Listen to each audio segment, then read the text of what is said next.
Hello and welcome back to the Nutrition and Life podcast. My name is Lisa. I'm your host, and today I have the pleasure of speaking with Jason Wells. He's the owner of Anytime Fitness in Springfield, Missouri, and a coach at Gold Standard Nutrition. But most importantly, or most impressively, he has had an incredible weight loss journey himself, losing over 245 pounds, and now is helping others achieve the same and of course keep that weight off as well. So welcome to the show, Jason. I'm super excited to have you on. Oh, thanks for having me on. Excited.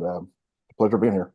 So, Awesome. Yeah, well, I would love for you to tell us a little bit about your journey, just in general, when your health and nutrition journey started, what it's been like since then, and then of course we'll get into some details in the sense of what's helping you keep all that weight off. yeah. So I started, so I grew up in a family we're all big guys. My dad's a big person. My brother's a big person. And it's one of those when you're growing up, I was very athletic in school. I played college sports, got out, jumped into the restaurant business. Kids, you get lazy. I mean, you get complacent, put on a bunch of weight, got up to my highest actually was about 475, 480. When I started my journey, I was about 455. So, Thanksgiving of 2016, I had a gout attack in my foot. And when I went to the doctor to have it looked at, I hadn't weighed myself for ages. So I step on the scale and it read 455. And I'm like, hey, your scale's broke. And they're like, no, that's right, And so we're sitting with the doctor. She's talking about gout, and I'm like, how do I get this weight off? Like it was a wake up call for me. And of course, she's like, hey, all your blood work is really good. So, I mean, you're healthy. And I'm like, yeah, until you have a bad day and have a heart attack, I don't want to live like this anymore. At the time had a 7-year old and a 3-year old at home. And I was active with them, very, into their sports and coaching and things. But, it's the little things that you don't think about that we can get into later that made a difference too, that it's easier to do now. But she sent me to a nutritionist at the hospital, which was very bland. They gave me like a diabetic diet, and that I was really there for about 10 minutes. So it wasn't a whole lot of explanation on what to do. It was like, hey, read this pamphlet and go from there. And so January 5th is when I started. I quit drinking soda. I started working out 3 days a week. I was limiting my carbs because that's what the diabetic diet was. And I lost 30 pounds off the bat just within a month, just 30 pounds off. And a lot of that, not drinking soda and things like that, probably inflammation, clean up my diet.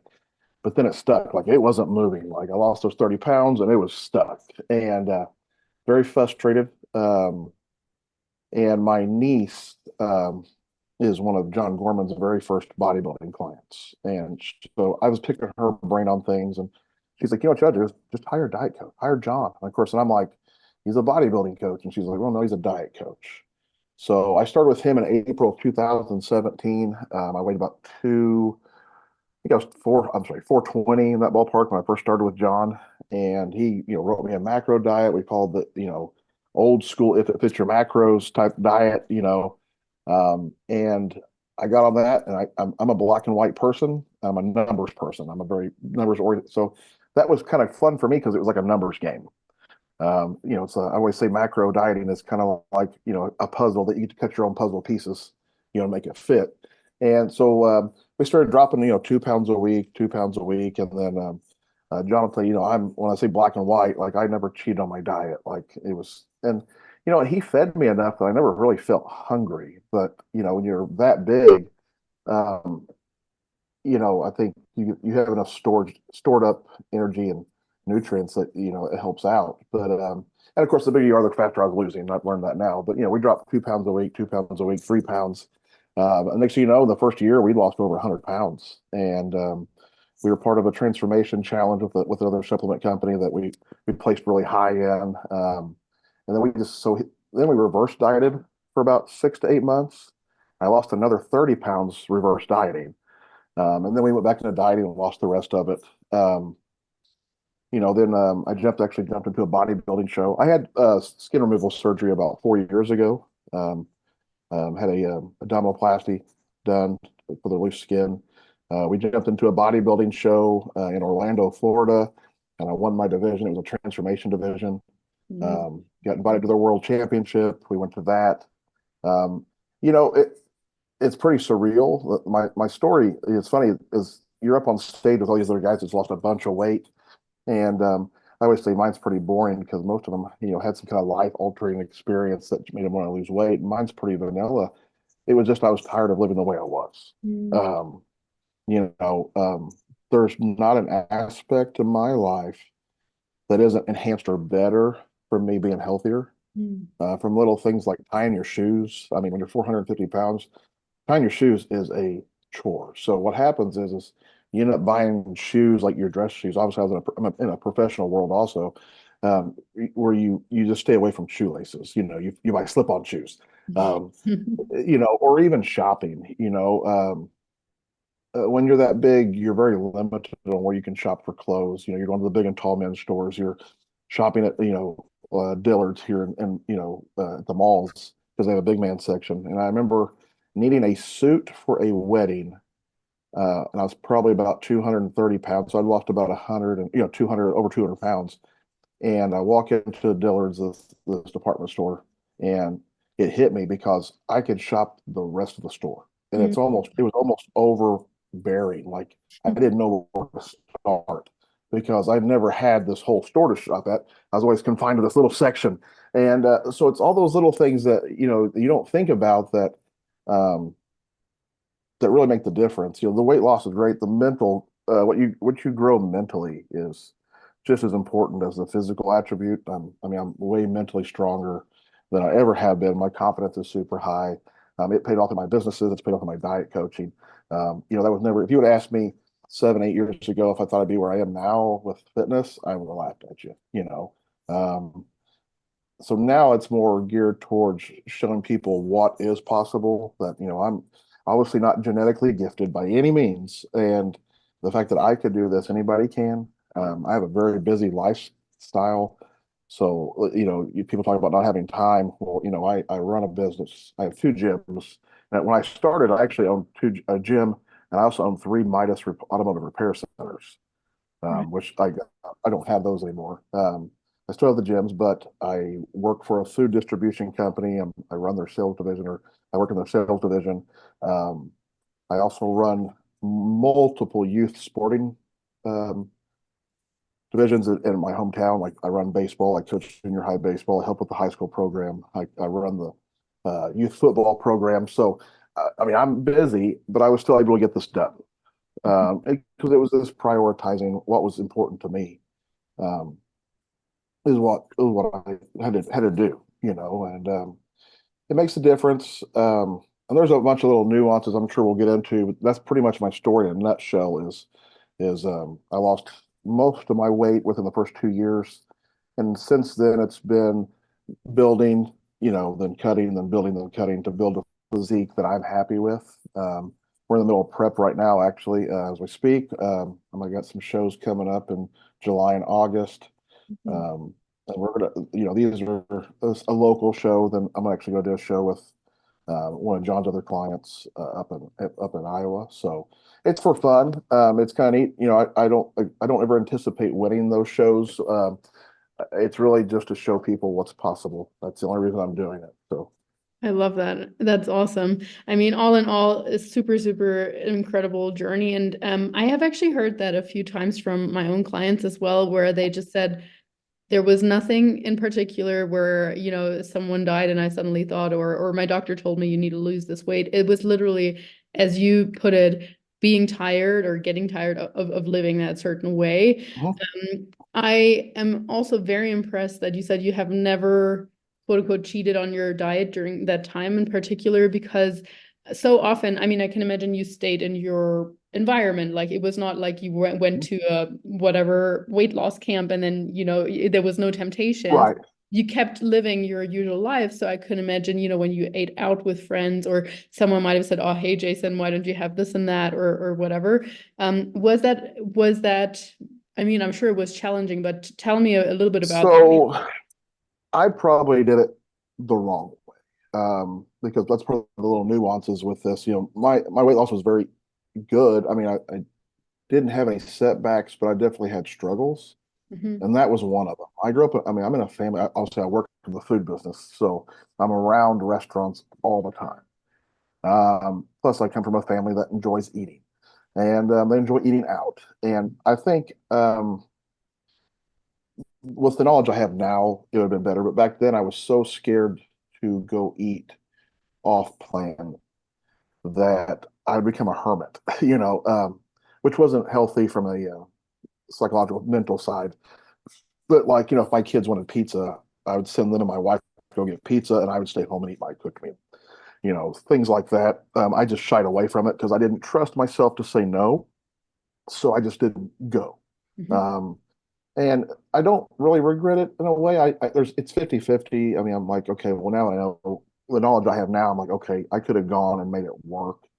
But at that point in time, I was on a roll and I was losing weight. I guess I was afraid of if I ate that one meal off plan, that I would put all that weight back on, which we also now know that doesn't happen. But I mean, I remember actually arguing with my coach about cheat meals. He would say, "Hey, why don't you go out Saturday and have a cheat meal?" And I'd be like, "I'm good. I don't want one." And he's like, "Well, no, I want you to take one." And we'd argue for an hour over it. To the point where we would go do talking events down in Tampa or stuff for a supplement company, and he would like trick me into going to have a cheat meal with him. So I was so scared, but it developed. I actually developed a pretty unhealthy relationship with food, and it probably took me 6 months to get over that. Of just kind of, when you're reverse dieting or you're off season or whatever you want to call it, there is some ability to have some variance, and I just didn't take advantage of that because I was scared. Hmm.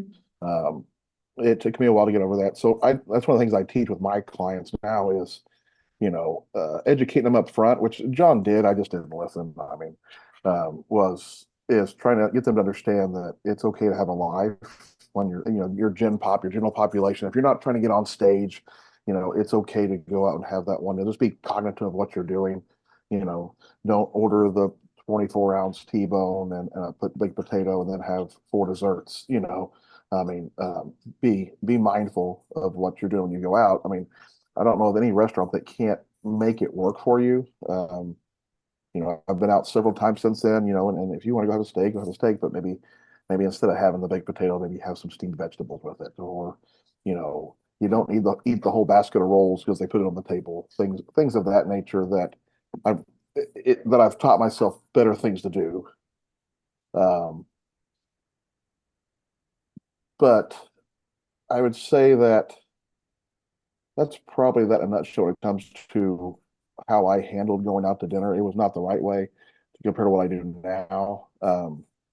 I do think for The some little people, like an initial, almost like some people need that hard buy-in. They need that strict from they one to do. the other. And then the important thing, as you mentioned too, is that you then transitioned out of it. I think the danger comes into it when we don't catch that early enough as a coach or as the person themselves, and then it becomes from restrictive to more restrictive to more restrictive to more restrictive, and in the end you're afraid to eat anything other than chicken breast and broccoli. That's the Right. danger. You don't want to go on vacation with your family anymore because you think, like if it gets to that point, that's no good. Or the other scenario, which I have also seen, is that people are so restrictive for a certain time, and it might not even feel that restrictive to them at that point. But then something happens, and because they have never practiced just having one roll or just having one dessert,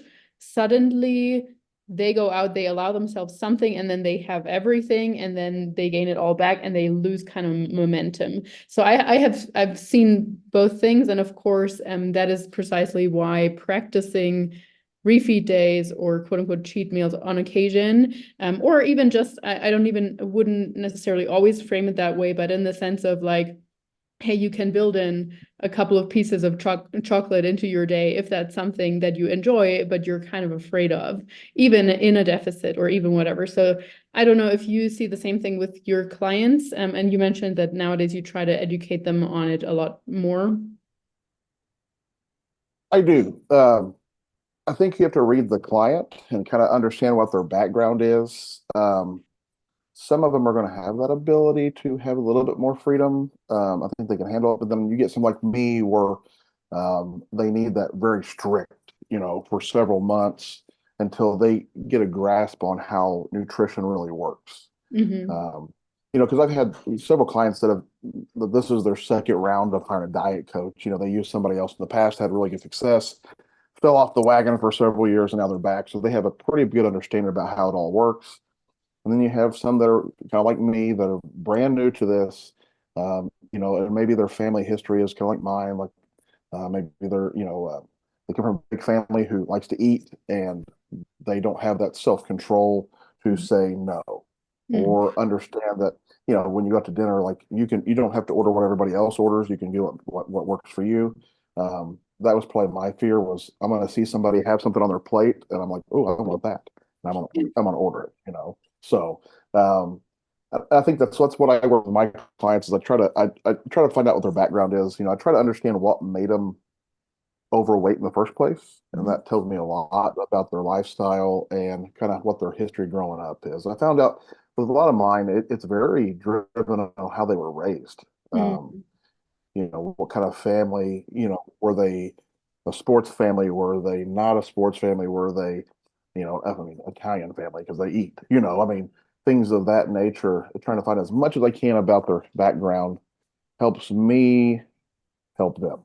So, Well, I mean, speaking of that of family, you're obviously still part of that family. That hasn't changed, and I assume that some of their eating habits haven't changed either. uh-huh.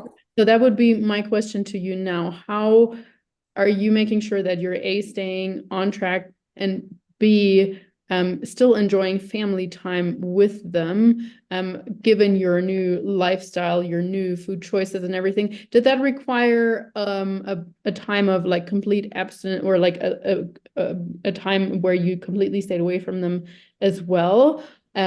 Or did it come down to like good communication with you and them in the sense of, hey, I'm just looking after my health now? Yeah, I guess I'm curious about that. Say that again. You broke up there for a second. Say that question again. So You how do paused. you It froze navigate on me. family outings nowadays, given that your lifestyle has Okay. changed, your food choices have changed, and also like during the extreme weight loss, did you kind of stay away from them completely, or did you just communicate very well with them in the sense of, I'm just looking after my health now? So, during that, I went through a phase where I stayed away from them. And then they kind of got used to what I'm doing and kind of jumped on board. Once I kind of, when they started seeing me have results, they understood.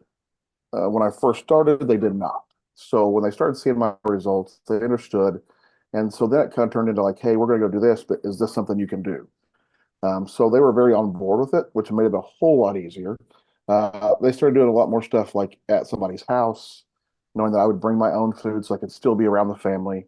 Um, Nowadays, it's a little different. I mean, they know that I'm very into this, and actually, tell you the truth, I'd say probably 40% of my family has jumped on board with it. So it makes it a whole lot easier because we're all kind of on the same path. So. That's awesome.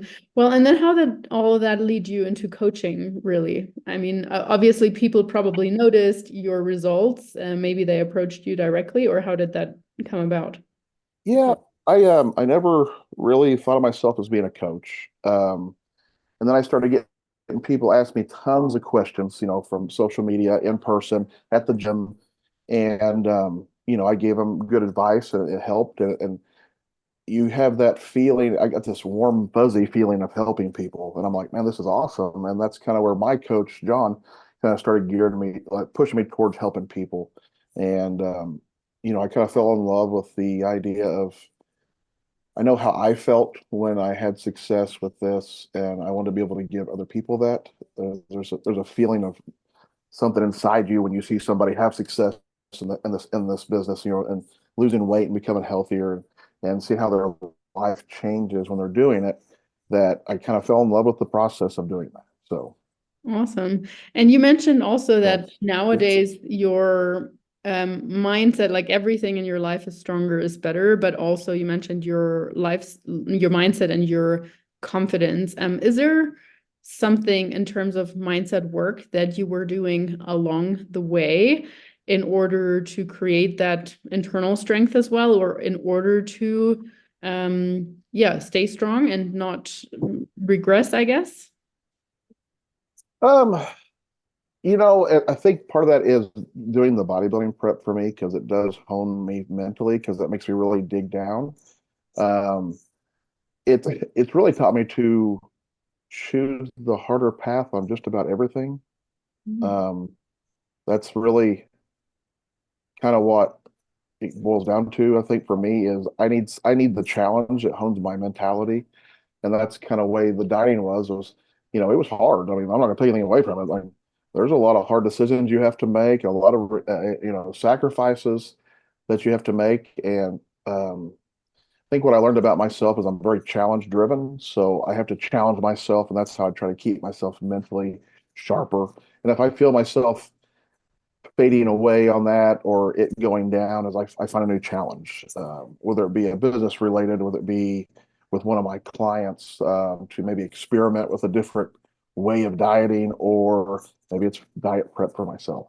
So, Awesome. Very cool. I have heard, or I don't know, maybe you have too, but on various other podcasts when it's always about people losing quite a bit of weight and keeping it off successfully. Of course, the statistics are horrendous when I think it's like 5% that after 5 years still have all that weight off. But one sort of famous person that I keep hearing about on various podcasts is someone named Ethan Supplee. I don't know if you've heard of him, but he was in, I think, uh, American History X, and he was in Remember the Titans and stuff. And so he was over 500 oh pounds. yeah. Yeah. Yeah, I know what you're talking about. And he always says after every workout or whatever, he basically says, I killed my clone again today. So basically saying he had to create a whole new identity for himself. Does that ring true to you as well? Is that do you feel the same or is not really?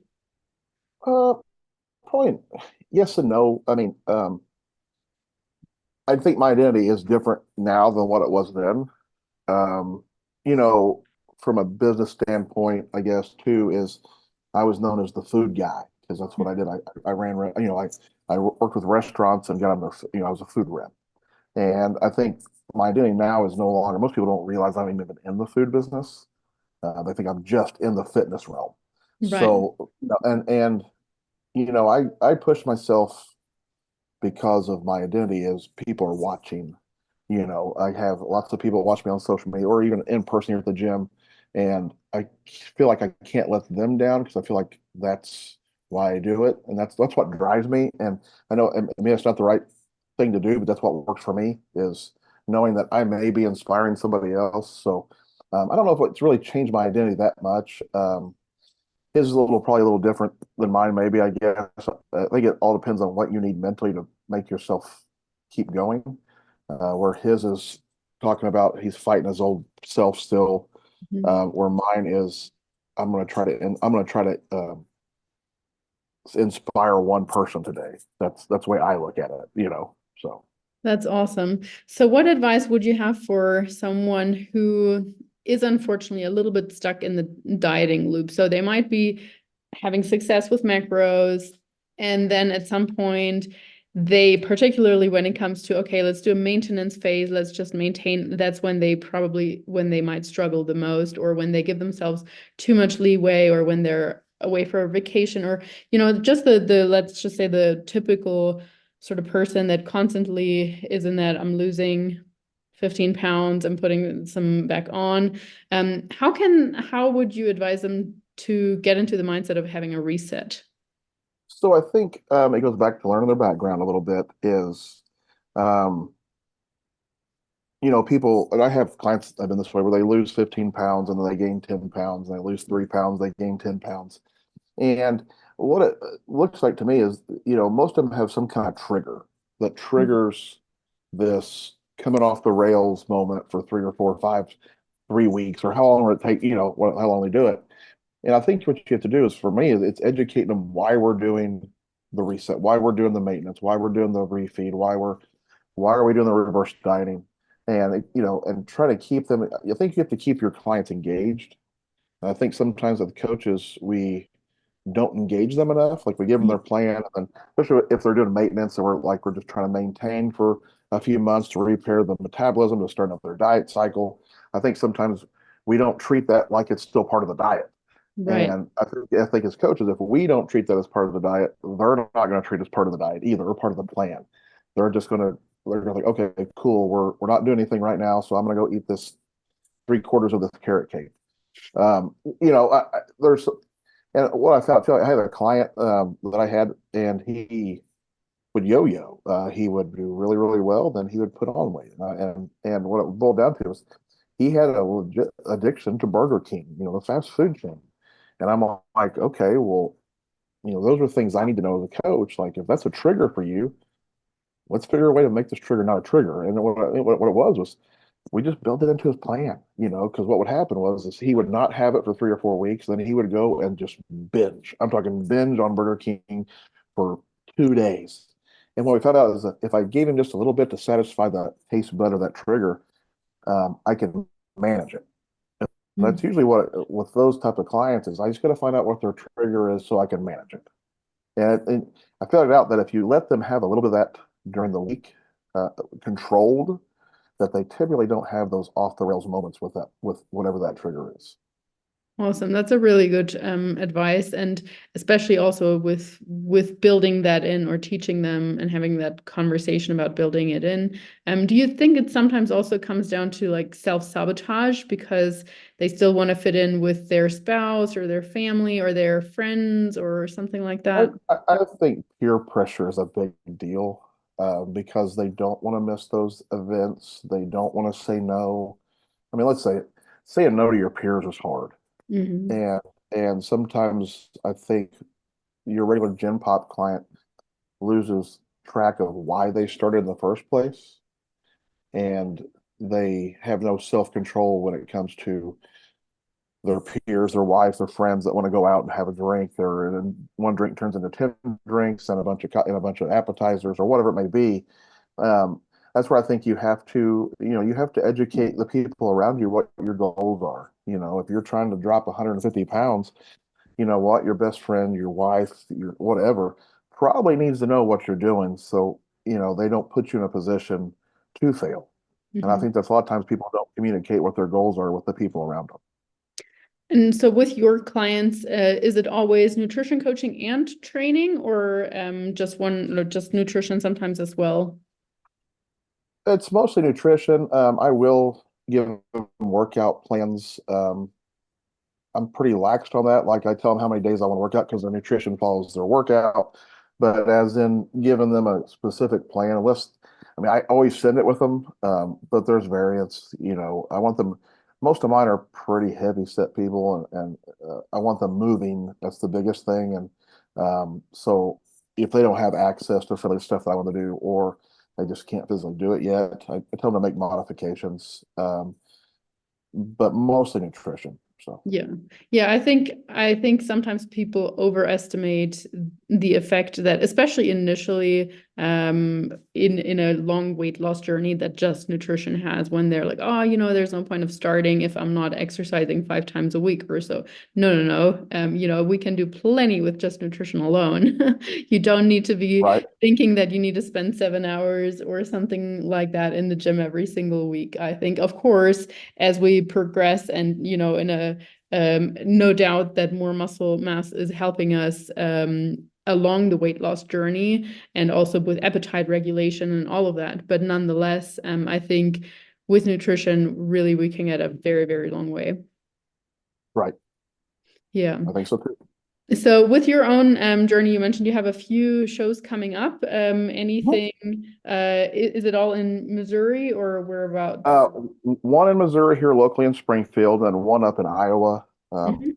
I don't even know what city it is. It's another client of John Gorman's. It's been a long time client. Somebody's watched me and supported me my whole journey, and she's doing the same show. And she's like, "Hey, why don't you come up and do the show with me?" So really looking forward to that because it's just something special. But we're doing one here locally just because I have so many people here locally that have supported me that they want to come and support me with that. So we're just doing one here because all my other shows have been either in Orlando or Las Vegas. Right. So, but so it'll be different with having people there that actually know who I am. That's So awesome. Well, super cool. And thank you so much for sharing your story, sharing everything that you're doing. I have no doubt that you're inspiring a lot of people on a daily basis. So keep doing that. And everyone listening, go and follow Jason on Instagram as well. His handle is coach_J Wells. I'm going to tag all that in the show notes as well. Do you have a website for your coaching too, or is it mostly through I Instagram? don't just do Okay. Instagram. Yeah, perfect. Okay, awesome. Well, once again, thank you so much, Jason. It's been a true pleasure, and I hope we can catch up and do this again at some point. Absolutely.